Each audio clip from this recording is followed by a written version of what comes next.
Well, hello, football fans, and welcome to this edition of the Billy Skinner Lamar Viking Football Coaches Show. I'm Bill Frawley, and with me, as always, head Viking football coach and male athletic coordinator for Lamar High School, Billy Skinner. Coach, that's a mouthful. I finally got a little tongue-tied. How are you doing? I'm doing great. Long weekend this weekend. My kiddos, all we've got three of them, and all three of them had multiple sports and multiple spots. So we're very well traveled and got to see some really good competition this weekend. But we need a little break from the weekend, that's for sure. Yeah, I can relate. We only had two. We decided to not let them Yep. outnumber us, Yep. and so and that was busy enough. So I can imagine with everything you have going on. But I'm glad you get to be a part of those your own kiddos' lives as well as the young men at Lamar High School. So appreciate that. Well, Coach, couple things I was going to ask before we get into the real football ball stuff. The Yep. stadium renovations and construction, Cravens Field. What's the latest on when the renovations are going to begin, and is there a Yep. timeline for when it will be playable? So it's supposed to take, what is it, 15 to 18 months from the time they break ground Okay. um, to when we're able to play in it and all of those good things. So I know they came by last week or the week before and they did some drilling just to make sure that the everything was good underneath and good to go. I believe they're supposed to start in November or December, breaking ground on Craven. So you know how that goes, whether it Yeah. be weather delays and all of that good stuff. But I do know once they get cranking, they now have they now have experience doing it with Glassby. So I'm sure this time around it'll be a little bit more efficient. Not that it wasn't efficient there. So Gotcha. I know they do what they can do. And oh, no doubt. speaking of Glaspie Stadium, I understand Martin played there this past Thursday night. What's the status in? Is it ready? And will it being open change or impact Lamar's schedule? So our schedule is going to remain untouched for the remainder of the year. Glassby is open, but I do know there's still some things that they are working on over there. So it's one of those. It'll be a work in progress. They can play games there, which is great. They can host and all of those kind of things. But um, in order to get it perfect, there's still a little bit of work that they're doing on it. So it'll be it'll continue to be in use, but it'll also continue to be worked on. So it's just like when Gotcha. you buy a new house, it's never really all the way done. There's always nice things you can upgrade. There's repairs and That's whatever it. else, roof Yep. leaks, but yeah, all that stuff. All right. Well, we appreciate those updates on everything. Let's get into football. Big week this last week. Let's start off with the sub-varsity Yeah. teams. How did they do? Yeah, our JV Gold team got a victory this week, so that was really exciting. Jaden Suarez led his team, and they did a really good job. I mean, again, Haltom is a tough program. What they do offensively is they hang on to the football for as Hmm. long as they can, and they limit your offensive touches. So our JV Gold, they were able to execute really well and get a win this week. Our JV Nice. Navy. Actually played really well. We've got a kid named Nick Cerna who took an onside kick back for a touchdown, which is absolutely Wow. incredible. Yes, he picked it up, and they were trying to onside it on us, and he picked it up and he took it all the way to the house. Um, we didn't get a lot of opportunities on offense against them. And I told Tucker this the night of our game, but it was incredible. Our offense only got 13 plays in that JV Navy game. Wow. So trying to score touchdowns, but only getting 13 plays. I mean, they are as ball control goes. They hang on to it, they snap it at the very last second, and so our JV Navy team played really hard. They scrapped and they fought. We ended up losing by one score, but we didn't have a lot of opportunities with the football. So um, proud of those kids, proud of that group. I know they worked their tails off that week, and disappointed for the Navy group that they weren't able to finish, but it was, it's okay. The freshman group, our gold team, had a rough go at it, and then the Navy team, the Navy team kind of got after it a little bit. So we ended up winning that one. I think the score was 47. Don't get me lying to you, 47-12 or something like that. There Big was an win. It was a big win. There was actually an agreement that the kids had with Coach Joe that if they scored 49 points, that he would have to run gassers. And a kid broke for a touchdown, and Coach Joe came off the sideline and tackled him to ensure that he didn't get there, or we didn't. No, No. no, I'm just Oh. kidding. But hey, the kids, they wanted every bit of it. But I will say this: I've got a lot of respect for our kids, because at the end of the game, we had an opportunity to go put another one in if they wanted to, and go score another one. And Yeah. we told them, hey, we're gonna run this thing out. They understood, and they understand that there's winning, and there's winning with class. And the expectation with that group is they're going to win games, and they're going to win games with class. So a lot of respect for them, a lot of respect for BJ Williams for executing well, and it was a really good game, and very proud of that group. You mentioned something really interesting, important, winning with class. Yeah, And Lamar, I have seen that happen at all the different levels, all the different sports overall. But it's got to mean something when you and the coaches are able to say, you know what, we're going to run this clock out instead of jamming another touchdown yep, down their throats, the way I'll put yeah. it. And so it probably makes it somewhat easier than when you're on the other end of that and another team is showing a little bit of mercy and not getting one more extra score, you probably appreciate it even more. Well, and that's what I've learned about this business, man, is that um, sometimes it's your year, and sometimes it's not. I mean, Yeah. and um, when it is your year, it's important that you're instilling in those kids how to be successful. You're instilling in them how to win with class and all of those things. And when it's not your year, it's still your job, whether it's good, bad, and all those things, to instill those things in those kids. So no, we're always going to take that approach, just because this game, I've got so much respect for it that it can get out of hand, and all of those kind of things. We're not going to be that program. Good. Good deal. Well, speaking of playing with class, I'll use this as a segue into the varsity game. I pretty sure I was an away game. I was in the stands. I like to be able to do that instead of the booth sometimes to be able to, talk with parents, aunts, uncles, cousins, whatever of the players. And so being in the stands, you're a little bit closer to the game, hear the noise. I'm pretty sure I saw at least one time where one of the Viking players got pushed or shoved after a play and he held back. Can't remember if anyone was helping him hold back, but that was important because that could have drawn a penalty. Yeah, we've actually grown up quite a bit, from that in just the last couple of years, and our kids just understand that, hey, my actions impact my team, whether it be good, whether it be bad. And we've succumbed to it in the past before, where, hey, he pushed me, and I've got to, I'm not going to be disrespected, but at the same time, we got to remind our kids, hey, respecting yourself is also respecting your team. And so you suck it up and you move on, and then, hey, the whistle's going to blow here again, and the play is going to be snapped, the ball's going to be snapped, and Yeah. you've got 6 seconds of violence. You got 6 seconds of making it right if you want to. So, we try to make sure we keep it within that 6 seconds whenever the whistle between the whistles. So I like that. You have to talk about the 8 seconds in rodeo, yep. riding the bull of the bronc, the 6 seconds in football between I like that a lot. Um, okay, well, it turned into a track meet Friday night over at Old Birdville Stadium against Halton Buffaloes. And I think people were ready to see what would happen. You mentioned ball control as part of the Buffaloes program. That worked some, but then there were also some really quick, explosive plays on Yeah. both sides of the ball, both teams.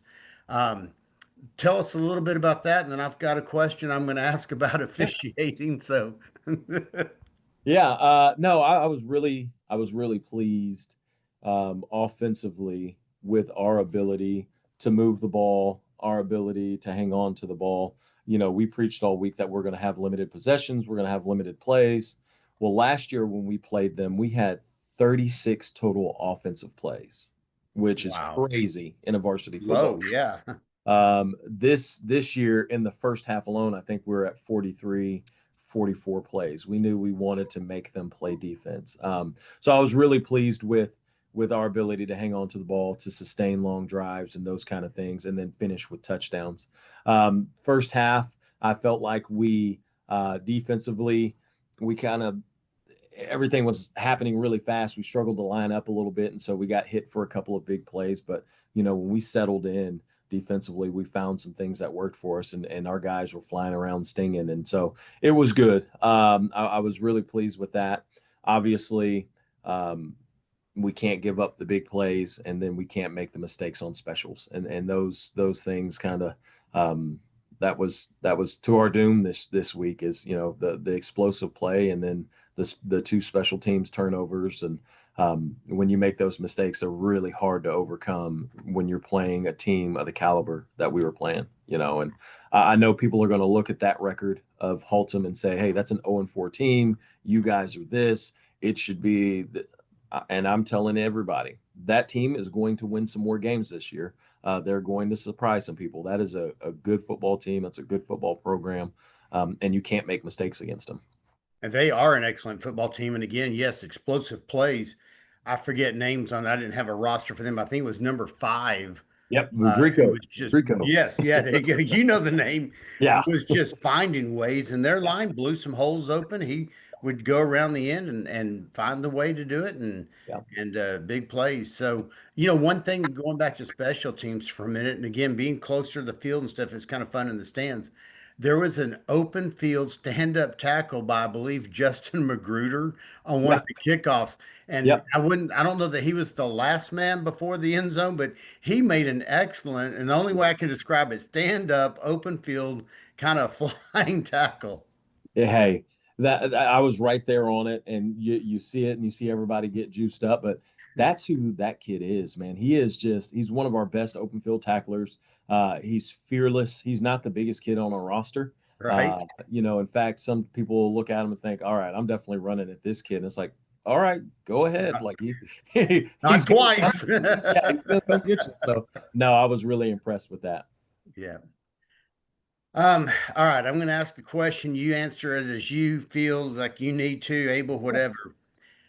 How and this I would ask anyway, but I want you to know some parents, other people were Go ahead. asking me to ask you. But all right, there was the extra point, kind of a line drive knuckleball. Yep. It did clear the crossbar. The officials looked like they didn't see it at first or whatever, but had to talk about it, and they decided that it had gone under the crossbar. There's plenty of Yep. video out there shows Yep. it went over. What do you as a coach do about that? Yeah. Well, the first thing I do is I lose my mind on the field. Yeah. That's I understand how difficult that job is as an official. Okay. There, I don't envy them. I know that it's really hard. I also know that there's 7 of them on the field. I also know that that is something that can't be missed. Just not in a game that's this important, not in a game that has the implications that this game has. And so, I let it be known there on the field that, hey, this will be sent in. I sent it in the next day Okay. I sent it into the higher ups, to the Fort Worth chapter. There's some things that I go through on my end. I'll share the film. I'll put my notes on there, and then I make a couple of requests in regards to the crew. Unfortunately, and what I said, and I don't know if I should share this or not. I'm going to share it just because that's kind of what this show is. But Yeah. I told the official that I don't want you to text me tomorrow and apologize for missing this. Um, Okay. that's not. This isn't the venue. This isn't the time. Um, and you clearly missed this call, and it's clearly going to hurt. Now, with that being said, and all of those things, we still had opportunities. So I don't want to lose sight of that. Like that call hurt.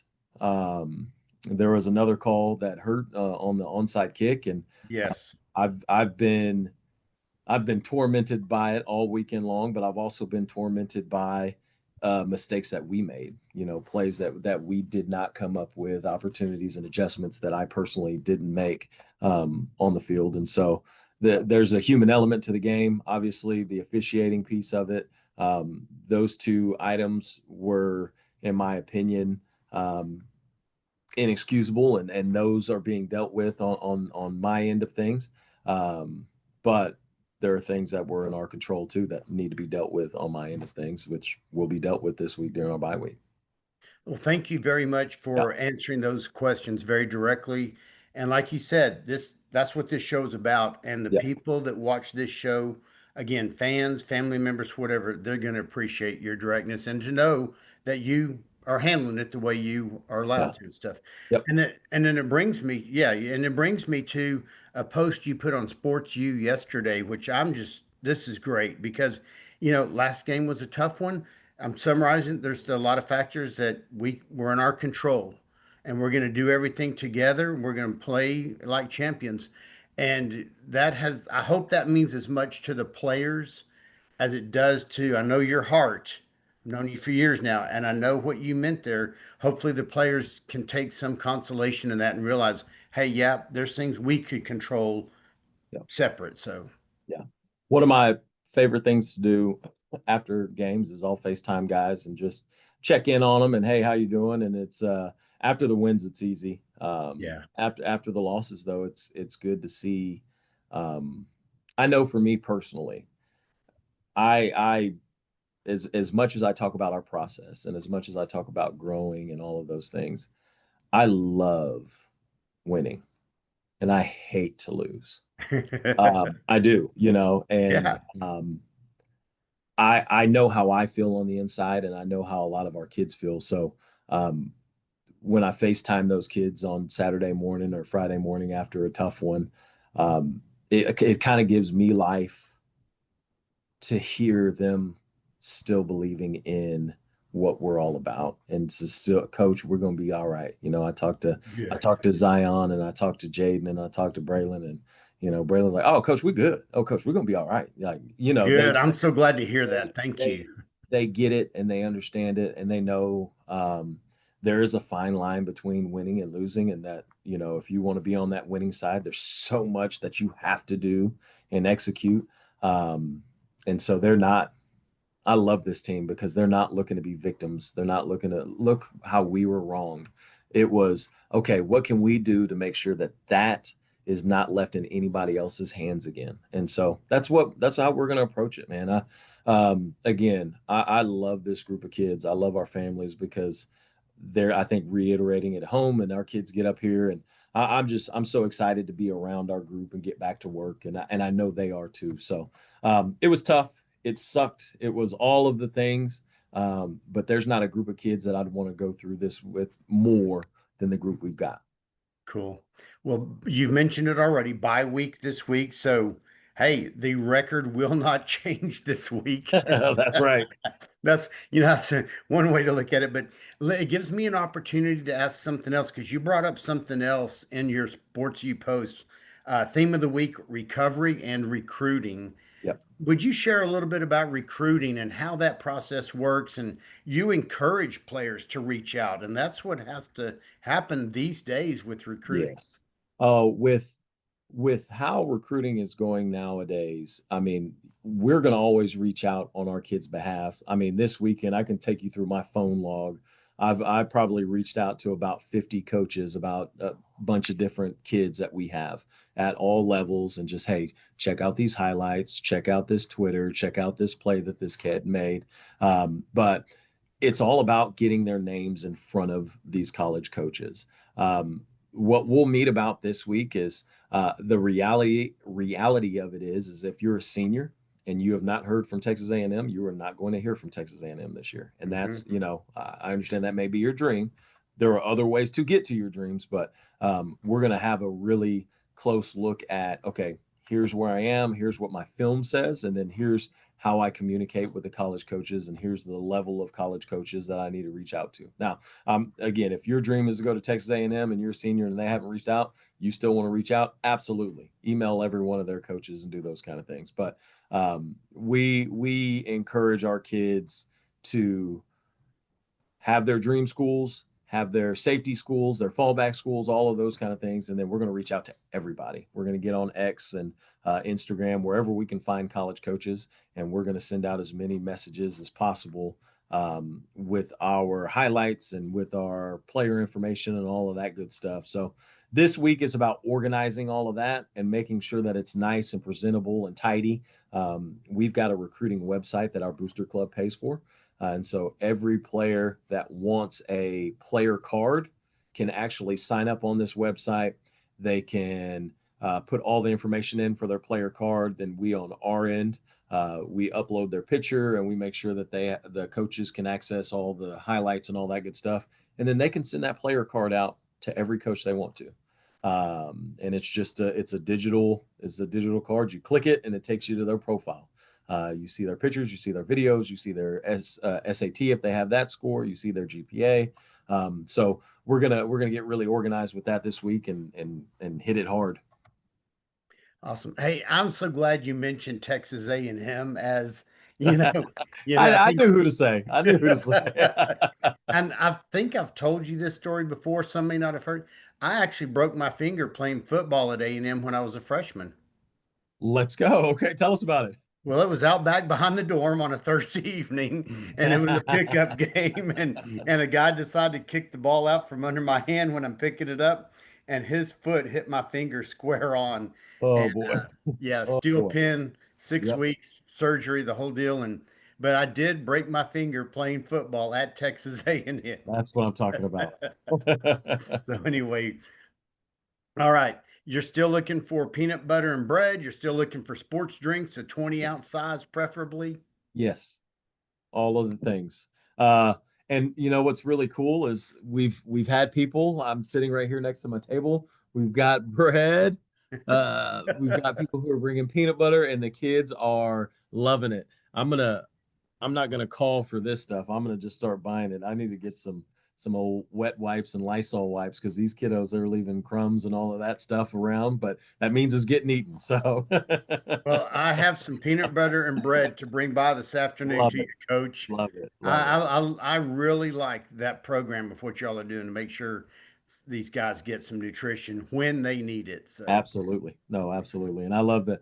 Yeah, selfishly, I keep it in my office because they don't always come and talk to me, but if they come in here and there's some food, they'll come in and I can and kind of sneak some time with each of them. So no, it's like the I person enjoy that it. keeps the candy jar on That's their right. That's right. come Yeah. on I over. make them hang out with me. So I have a feeling it's not a lot of making them hang out with you. So, what would you like to say too about the Booster Club and any other sports activities going on this week in the life of Lamar High School? Man, there's a bunch going on. One, just I'm so thankful for our booster club and all the work that they do on a regular basis. You know, there's so much that goes in behind the scenes, whether it be pep rallies, whether it be senior night, whether it be homecoming, all of those things. And then you think about our games with concessions and spiritware sales, and we've got such a working group of people that take care of all the needs of these guys. We're really lucky, and we're always looking for more membership. We're always looking for more people to come and help. If there's a block of time where hey, I know on Wednesdays I can do this and I can come help, let us know because always use we can always use extra hands and extra helpers to help with the booster club. So really, really grateful for our people. We've got some of the best in the business. So um, just thankful for them. Uh, Lots of sports going on this week. We've got volleyball, we've got tennis. Next week is our district cross country meet. And so I'm Okay. really excited to get out there and see our kiddos compete for district. Hopefully, we have some people making it to area and regionals and all of those good things. So excited about that. That is actually more fun than people might think. I remember each of my sons did some cross country at times and going to those meets and cheering them on as they come around the bend and then finding out where can I go and see them pass by again and all Yep, that stuff and kind of moving around. That is more fun than people might think. So absolutely. definitely. Last call for anything else, Coach. You know what? I want to brag on. I want to brag on our kids a little bit. Please. Last week was the end of the 6 weeks, and that's normally where we talk about our all academic Vikings, and the kids that make the first team, those are the kids that make all A's in every class that they take. The kids that make the second team, they make all A's and B's in all of the classes that they take. And so, of 192 kids, almost 40% of our kids were on the all academic list. So What? that was a really big deal. We had an 87% passing rate, and that's full program. So 87%. So just a lot of really good things. I'm excited to see some of the new names that we saw on the all academic list this year, and we shared that on Sports U and on all of our socials, so you can go and check out who made the list. The other thing I love about it is we share that with our families, and we had some family members were like, "Hey, we love seeing this. Now we want to see some more names and some new names next 6 weeks." And so we know we're getting that encouragement when they get home too to make sure they're getting on these lists. Coach, I don't think that can be overstated. 87% program wide passing rate. I'm no statistician. I don't know all the numbers. That's got to be higher than Lamar High School overall. I don't want to lie. I don't want to put that out there, but it's But pretty. it's darn high for sure. And people need to remember these players, these student athletes are spending time at the games, at practices, in the weight room, looking at film, working together with each other, and they're getting their schoolwork done. Or I should say, they're getting their schoolwork done and they're doing all these other things. Exactly. That's And that's impressive. it's a testament to our kids, their families, and then this coaching staff. They do a really good job of staying on it. We've got a couple of coaches. So Coach Anya Boulay for the defensive side and Coach Viard for the offensive side. They're responsible for putting together what we call a zero report. And each week, every coach goes and checks their position group and sees how many zeros each kid in their position group has. And we keep tally of it because in high school, if you don't turn work in, you're not going to pass. And so we Yeah. keep up with how many zeros kids have. And just seeing those numbers go down and down and down, you see the passing rate go up and up and up. So it's a good thing. Now, with that being said, we're going to potentially, and this is just because of other schools and all that good stuff, we may be down to one JV team. We've got enough players, but everybody I've talked to is they've reached out and said, "Hey, we're no longer going to have a B team." So Oh we'll man. have to get creative with that kind of stuff. We may be playing Haltom and Martin again, just because I know Yeah. they'll have teams available. But so we'll have to kind of navigate that world a little bit. But Okay. I'm proud of our kids for taking care of their business for sure. Yes, sir. I want to give a real quick shout out. You mentioned Coach Byard. One of the things I noticed right before the second half began, players are coming down the track to line up behind the tunnel, Yep. and Coach Byard, come on, let's go, let's run. We're not walking. I mean, Yep. he's not just hyping the kids up, but hey, this is part of the deal. You run to that place, and I just thought that was really cool to see him doing that seriously, not getting down on them, but come on, let's go. Yeah. So Yeah, anyway. he's got the juice, man. He is. He's one of we've probably got about four future head coaches on our staff, and he's definitely one of those guys that I think one day is going to have his own program and he's going to do really special things. Oh, cool stuff. Yep. Yep. All right, last call. Anything else before we sign off, Coach? I'm for sure forgetting something, but Yeah, as always, man. I sure appreciate you again, not just making time for this, but at times like today, being very direct and open about some stuff. Thank you. absolutely, I appreciate the outlet for sure. All right. Well, until next time, I'm Bill Frawley with head Viking football coach Billy Skinner saying VFND. VFND.